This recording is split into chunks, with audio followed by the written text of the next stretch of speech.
Hi, I'm Sug. And I'm Dan. This is the Demystified Zone. Talking about the hottest thing in Korea. North Korea. BTS. Oh, I thought that's what we were about here. Bangtan Boys. Oh, yeah.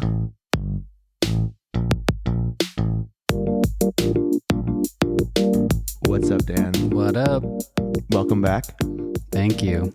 For y'all that don't know, Dan was on a secret trip to somewhere around the world, undisclosed location. Yeah. We're not allowed to talk about it on air. Definitely some blood was shed on my hands.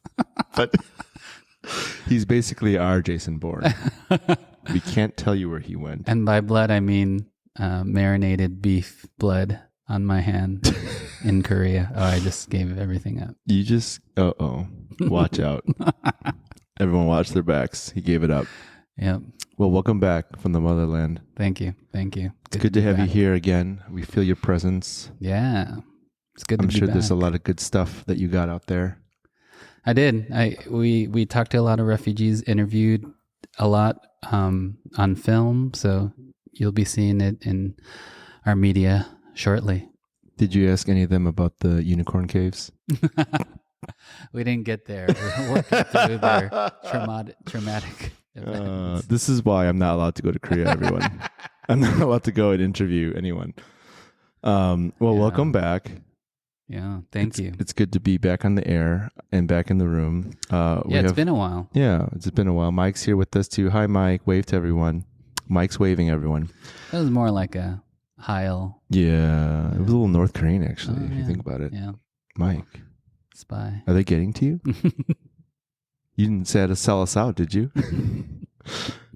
Mike could be a implant from Korea. I could see that. You just never know with that guy. We don't know what he thinks. We don't know what he's. Sometimes I don't know what he's saying. No. Even. Well, Dan, I got a question for you today.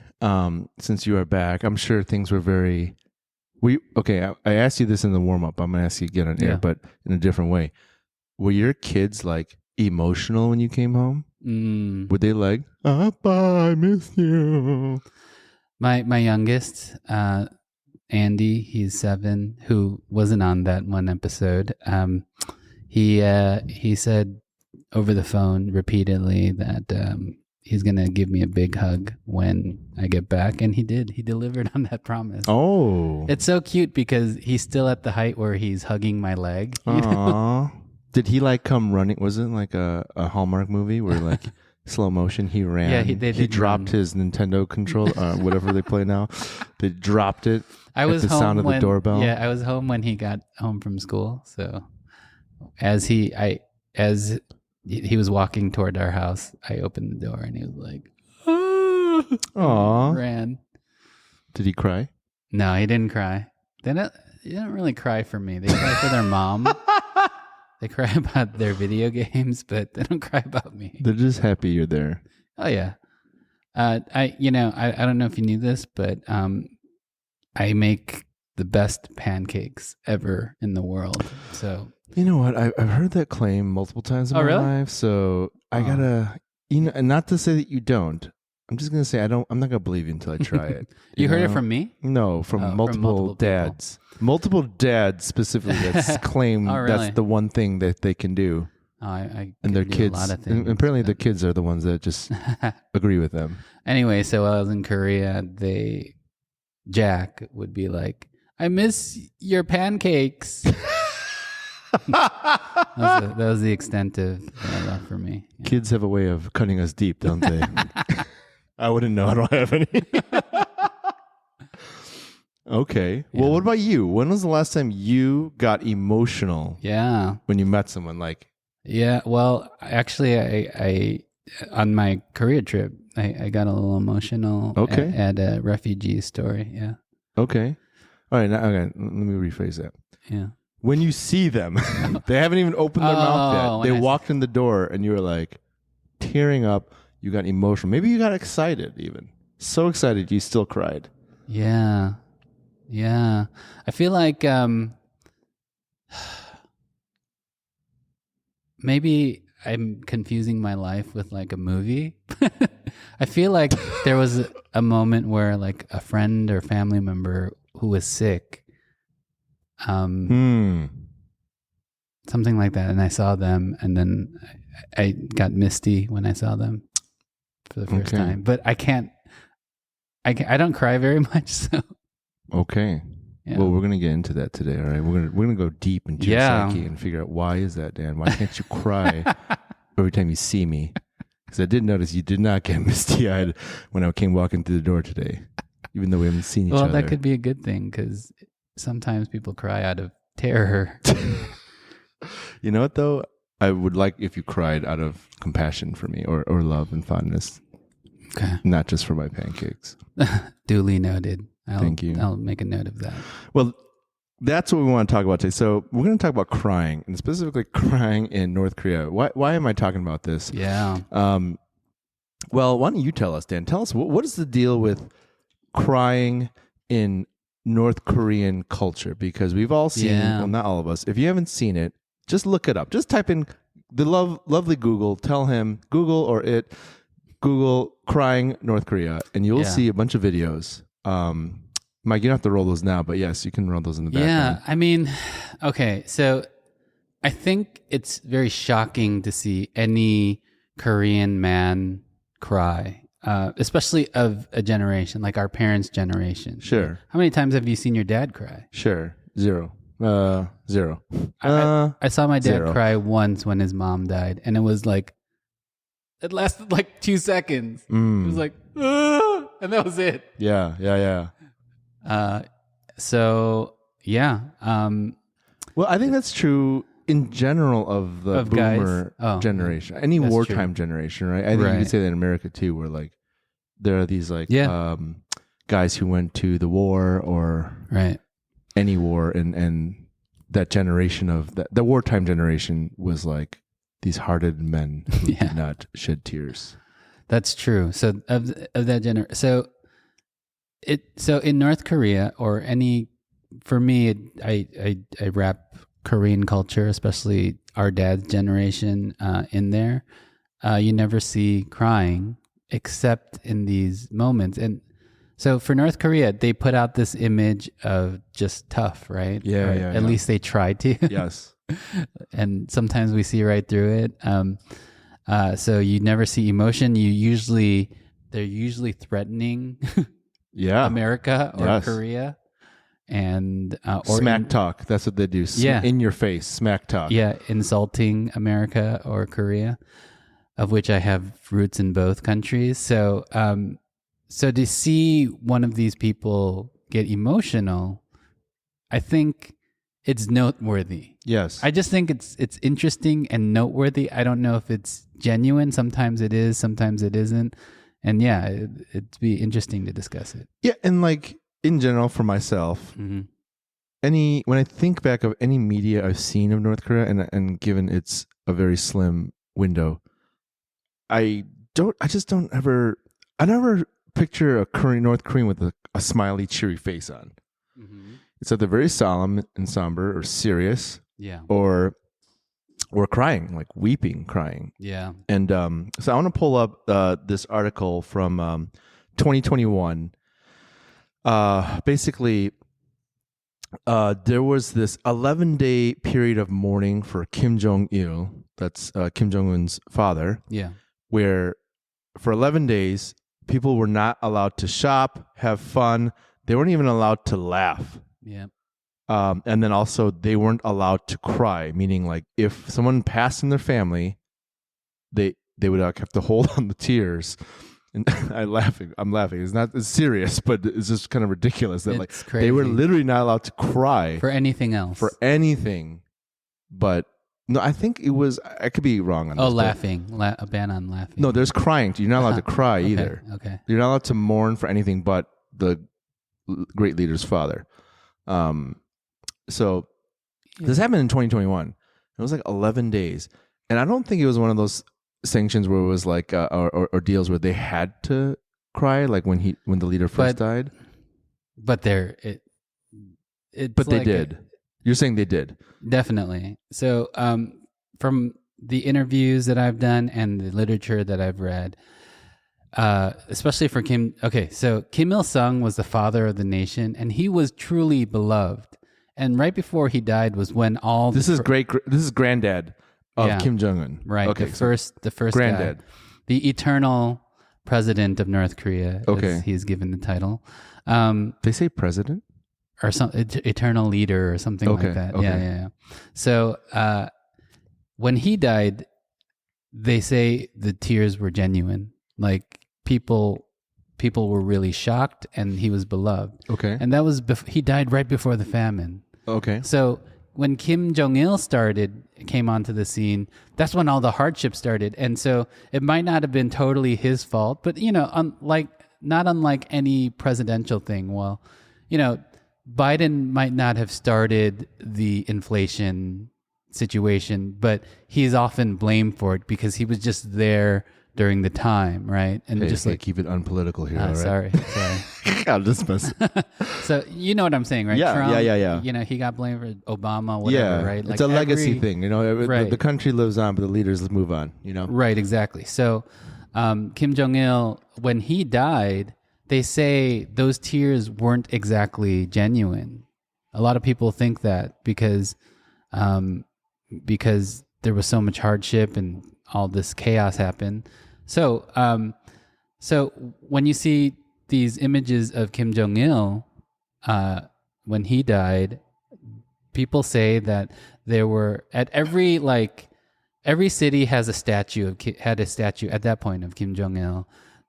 People were basically required to go and cry and show these huge displays of emotion at his statue in their hometown. And there were people keeping notes on who was crying a lot and who was not crying as much. Wait, the notes, was that for real? Like, there's reports of that? Definitely. Oh my gosh. And my wife, who also went to Korea recently and did some interviews with the refugees, she met a man who was doing this building project, and everyone has to, for public buildings, everyone has to chip in and do work on their off time, right? And he had the power of writing up people who were higher up in the chain than him, and he had this power to do that. Their notes are being taken all the time. Wait, notes on what? Just their behavior and their general attitude. Yeah. And their general feel. It's yeah. This is like a forever ongoing employee review of the entire country. Everyone's being reviewed at all times. Exactly. So who reads these reports? That's my question. So right? the readers also being reviewed on how they're reading reports? This is either the most efficient way of creating, good results, or just the most psychotic way of, keeping emotions in check. Number one, this is the suffocating feeling that everyone has in North Korea, right? You're always being watched by someone. Someone's taking notes on you while you're note taking on somebody else. That's the worst feeling in the world. This note taker didn't sit up straight. I don't think he had a good attitude about the regime. Oh, man. So there's that. They train your kids from a very early age to, hey, if your parents say anything bad about the regime, you have to report it. This is the most pro whistleblower culture ever. Yeah. This is if whistleblower gone crazy, gone out of control. So there's that, and then there's also during the week you go to these small group sessions where you have to confess any errant thoughts about the regime as well. What? And they're taking notes on that. Dude, does anyone actually confess though? Why would anyone confess? That's so ridiculous. Isn't that you're signing your own one-way ticket to Prisonville? I had these fantasies of shooting the dear leader. Yeah. Yeah. You're supposed to confess any errant thoughts. I doubt it's a safe space. Yeah. I for doubt a therapeutic. They must have the best record ever of reformed people, because nobody has ever said anything bad about. So I'm sure during these sessions you have to be kind of careful too. It's kind of like Scientology, right? They supposedly. I don't know anything about Scientology. You should watch Going Clear. Oh, okay. Anyway, so supposedly Scientology has all these records of all these powerful actors, and that's why that's kind of keeping them in. Anyway, they're a note-taking society as well. Yeah. Okay, so my other question about that is also it takes data, right? how do you sift through all that data? Do they have computers? Do they have AI on this? Like, or is it all done on paper? Because I'm assuming these note takers are all doing it by paper. Yeah. Who can possibly sift through the terabytes of information on you? For example, here's another thing. When I was in China, right, I would go from place to place, this and that. At that point, China wasn't as sophisticated with their computer. So, like, I would say, yeah, it's a risk for me to go to China, but like, there's no way that they could connect the dots. But now China can, which I don't want to go into China again. But yeah, does North Korea have that capability? Do they have advanced AI? They need Alexa. they need Alexa listening all the time. That's a tip for you there, right there, North Korea. You can take that one. Talk to Bezos. Get Alexa or whatever you Alexa can call her, needs whatever. Alexa needs electricity, and this unfortunately, anyway. So back to the crying thing. They were being monitored so that they would cry. People would have to make a show of it. Okay, well, Mike, pull up some of these crying videos, and if you guys want to follow along, or just hear, we're just literally Googling North Korea crying. Go ahead and roll the actual videos. Yeah, roll this one. This is a good one. All right, so this is an AP report, and there's this is at the funeral of Kim Jong-il, and there are literally thousands of people in the rain and snow. Yeah. Like weeping. Yeah, it happened late in the year, I believe. Yeah, in December. Mike, is there sound on that? So if you're playing this video, you can hear we've talked about her before. She's you can put it up. It's the well-known news announcer. She's like the Connie Chung of North Korea. You can turn the volume up, Mike. We want to hear it. You put it up. Like all the way up. Just crank that thing. We want to hear. And she's doing her traditional, very dramatic voice of exclaiming how the leader is gone now and everyone here is just this is ugly crying. Yeah. This is not just sad, somber. Yeah, grown men, soldiers in uniform. Hardened soldiers, yeah. Crying. And the biggest portrait of a man I've ever seen on top of a car rolling down the street. Yeah. All right, so y'all check that video out, all right? Just look up crying during NK funeral or something like that. Screaming, crying during NK funeral, yeah. And it's very sad when you see it. They look like they're mourning. But based on what you're telling me, maybe some of these guys, can you freeze it on this frame? Okay. The guy on the right. We're looking at a frame of these soldiers. There's a line of soldiers, maybe about in our frame, 20 of them, 10 of them. And they're in the front and they all look very somber and devastated. But then behind them, there's this back row of civilians. Yeah. We can't really see their faces that well, but there's at least hundreds of them, if not thousands of them back there. So Dan. Yeah. How many of these people are legit crying, you think? See, that's the mystery. Okay. Sure, we will never know. Right. But okay. If you were to jelly bean guess here. Right. So Pyongyang is the elite. That's where the privileged Okay, live. Yeah. So I would say in Pyongyang, maybe it's closer to, 66%, 2/3 maybe. Okay. But wait, 2/3 are legit crying? Yeah. Okay. Because as the famine hit the country, people in Pyongyang were still able to eat. So I would guess that the suffering that the country endured during this period, during Kim Jong-il's reign, was muted. So would you say so this 66% is people who believe he is God or godlike still, or at least revere him at that level as a savior or a super savior of some sort to them, right? Mm-hmm. And that's why it's genuine. Yeah, and this is complete speculation, obviously. Sure.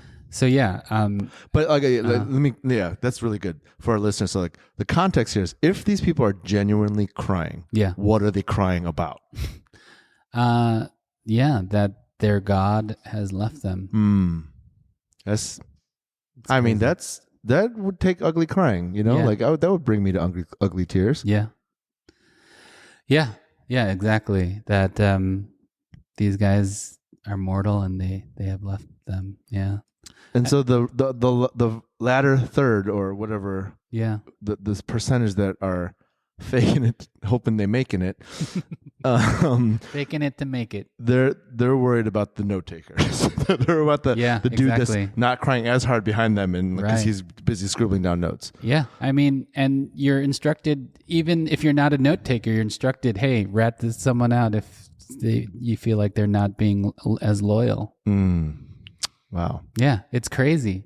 So you don't know, right? That's the mystery of North Korea. Because remember, I told that story about that pianist, right, who came from Pyongyang. Tell it again in case someone missed Right. it. So talking about the unicorn layer in 2012 or 2013, North Korea announced that Kim Jong-il uncovered a unicorn layer. Yeah. And I happened to be with a North Korean refugee at the time in America, and I was like, "Hey, man, did you actually believe stuff like this?" And he said, "I never believed anything like this." Right? And then I said, "No. But no," he said, I don't believe in anything like this." And Yeah. I was like, "But did you believe that this was plausible?" And he's like, "Not me." You know, he just denied. Kind of like denied it and things like that. But you know, it seems like people do genuinely have genuinely believed these claims in the past. Well, yeah, and we talked about that, and not to put down this pianist who is also, you know, an intelligent person, obviously, and gifted in so many other ways.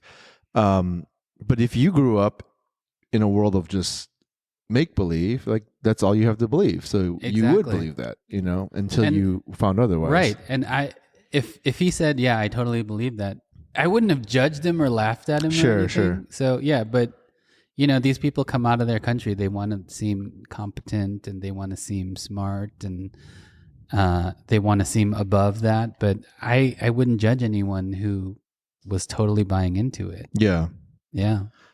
And so that's interesting because I go into this.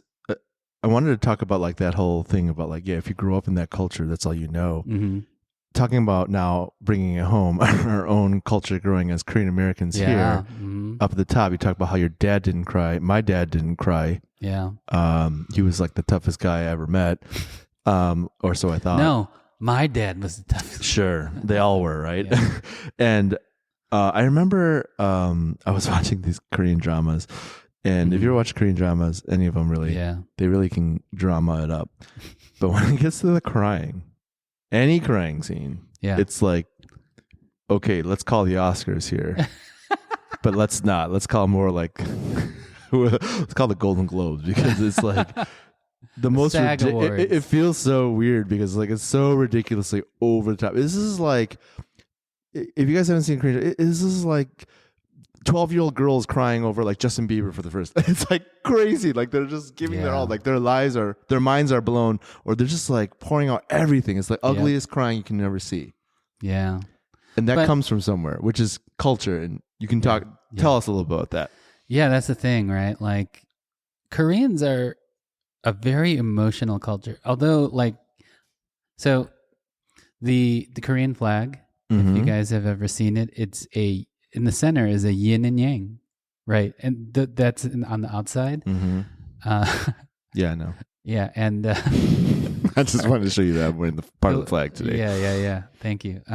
But in the middle is a yin and yang, and that is a symbol of the Korean people, because sometimes we are super cold and mean and standoffish, but on the other end, we're very like warm and emotional, and we're on both extremes of the spectrum. We're definitely not in the middle emotionally. And you know, it goes for all kinds of things, right? Like our food is super cold, like the cold noodles, but then super hot in So no, that Is that a thing? that is a thing. Okay. So they seek balance in all of these things. So that is a symbol of the Korean people. It's such a great symbol of the Korean people because we are very hot and cold. We are, yeah. And so in these emotional things, maybe that's not so far off in these scenes that we've watched over the years in Korean dramas. Maybe it's not so far off because the Korean people, the nature of the Korean people is so extreme on both ends of the spectrum. Yeah, and sorry, I laugh all the time. I'm a jerk.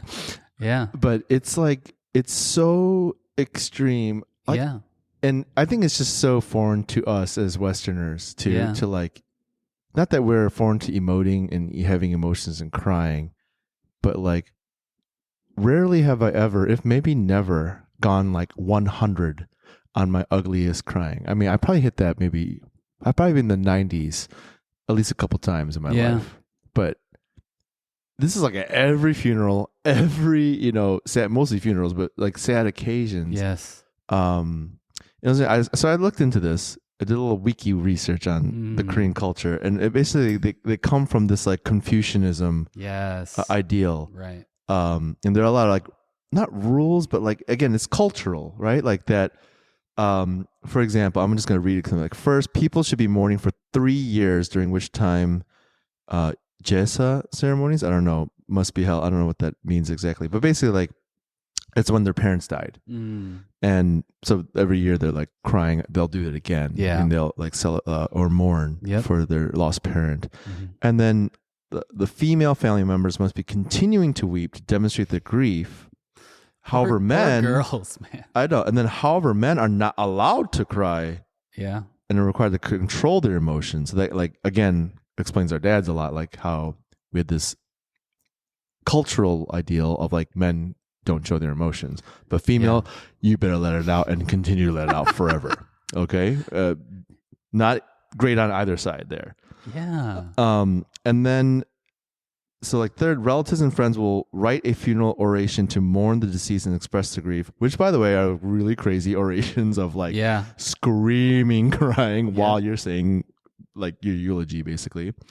And it's just, like, this idea of very, I think in the West we would describe, and this is how I felt, was, like, it's very showmanship-like. Like, it looks disingenuous. It can be, disingenuous, It's, definitely. But okay. So for a long time, I did think that. Yes. Right. Yeah. Like, this is just a show. Like, but maybe there's something that I don't understand. As someone who grew up in America, totally. Maybe there's something that I'm missing, and I'm leaving room for that. Even though still, it's hard for me to believe. Like, here's a story. During our rehearsal dinner for our wedding, I was joking around, man. I was marrying someone that I truly loved, and I was happy. And so I was like joking around, dancing, on stage and things like that. And my father-in-law pulled me aside, and I love my father-in-law now, but he pulled me aside and he was like, "Hey, man, get it together. This is a serious occasion, My family's coming in from out of town. Your family, hey, you need to get it together." And I thought about it. I was like, is that right? Like, am I wrong? And then I was on the wedding day. I was like, no, this is ridiculous. I'm gonna act how I feel. Sure. But if we look at our parents' wedding photos, very somber, serious look. There's no smiling. Yeah. I've been to like a ton of Korean funerals, all very, like you said, even down to the organ sound on the fake Casio synthesizer. It's the saddest sounding organ. It's like lots of vibrato in there, like even the organ is crying. Yeah. But recently I went to a Filipino funeral. Not like that at all. Sure. It was like a happy occasion. Yeah. People were sad that the person passed, but they're celebrating they their were life. Celebrating the life. Yeah. And I was like, oh yeah, this is great too. Yeah. It totally it's that it's a cultural expression, and it's not fair for us to judge whether it's genuine or not, but we're going to do it anyway. Because it is kind of our culture. It is, and that is our culture to judge. But no, that's the whole thing. Like, you know what? I liken it to like, yeah, when I see like Koreans crying in these funerals, and it looks like so over the top, they're really going at it. But then like, it's the same as like when I see the same example, like, you know, when I see like teenage girls like crying over, I don't know who's popular now, like I say Bieber, but he's not a kid anymore. But you know what I mean? Like they go to like whatever. Back in our day, like when grown females saw Michael Jackson, they would be like crying and like throwing up from crying. Like I think I would have cried too. Exactly, right? Like so like there's some part of us that can relate to that that wasn't performative, that was just like genuine overload of emotion. Exactly. But in this context, it's like the same level of emotion for them, but they have like a vehicle for it, which is like these customs and practices they do where like they either withhold or they wait until the relative comes in or the older brother comes in first, because you're not allowed to cry until your older brother cries. That's so crazy. And on top of that, you have the minders watching you too.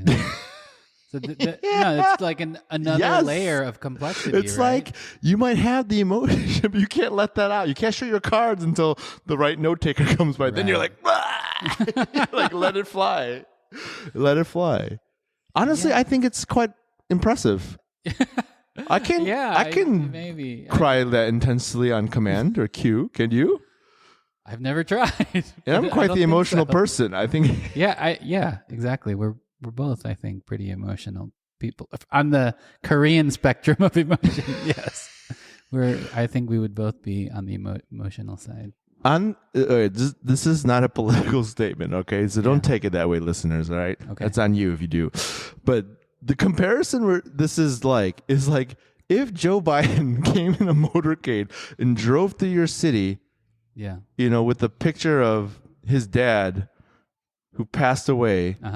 And you had to cry on command, like get on your knees and bawl on command. That's what they're asking you to do. That's what they're... Whether you like him or not, or agree with him, you just do it. You just do it. You have to do it. And Mike's going to be back there taking notes and see if you did or not and how well you did it. That's Mike and your neighbors. Mike, next to your you. neighbor, your coworker, everyone's just like, yo, Josh ain't doing it today. He didn't even get on his knees. What the heck? I only saw 2 milliliters of tears come out. We need a leader. Great using the metric system. Oh, I know. That's what they do. I know. I was trying to be very, appropriate. But yeah, I mean, that's you just never know. But maybe it is in some ways genuine in the context of that culture. You just, I don't know. It is that is part of the mystery of North Korea to me. Yeah.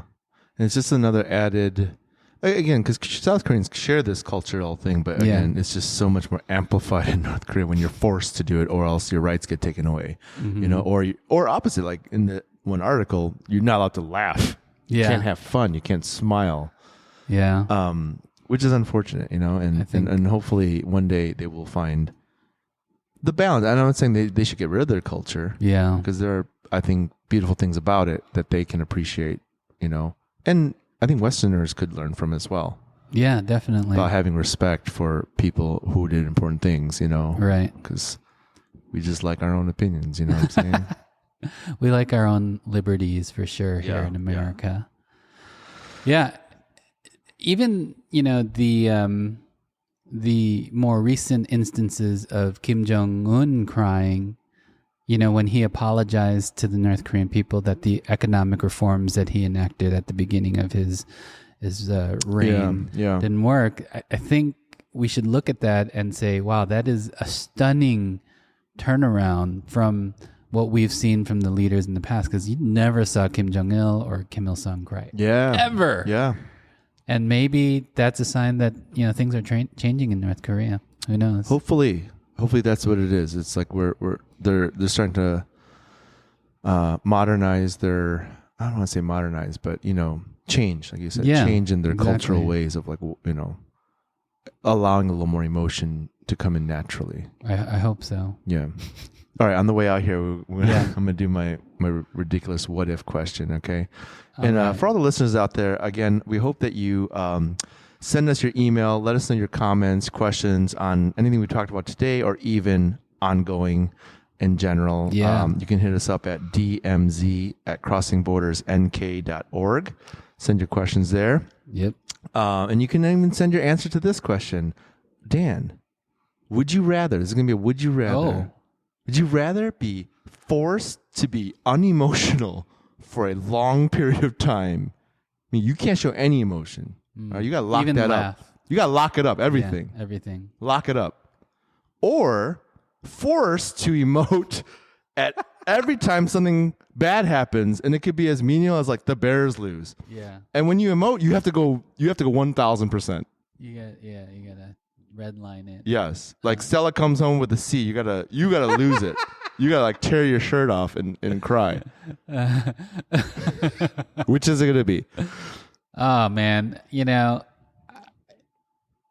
I would pick the holding it in. Really? Yeah, for sure. Why? I just when things are too emotionally heightened, it really drains me. Like, but you're now bottling all that up for long periods of time. I'm saying, yeah, there's give and take, and if I had to choose, I would choose to bottle it up. For sure. What about you? Oh, I'm crying all day, baby. Really? Oh yeah, I'm ripping my shirt off every time I get. And I'm gonna get better at it too. Wouldn't that be exhausting? Of course it would be. Of course, but it's more painful to me to bottle that up. I'd rather let that loose, let that fly. Yeah, I'd definitely be like. I'd be. Oh my gosh, if I was in that crowd, I'd be the best crier. Oh my god, like those note guys would be writing good notes about me. Could you conjure that? Could you right now? No, I haven't practiced it, but I'm not really a good crier. I do cry a lot. But, you do? Okay, here we go.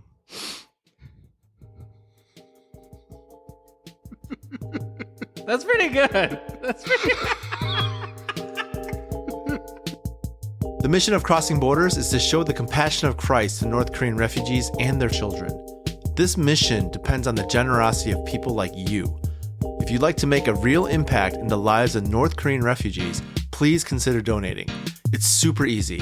Just go to our website at crossingbordersnk.org and click on the donate button in the upper right.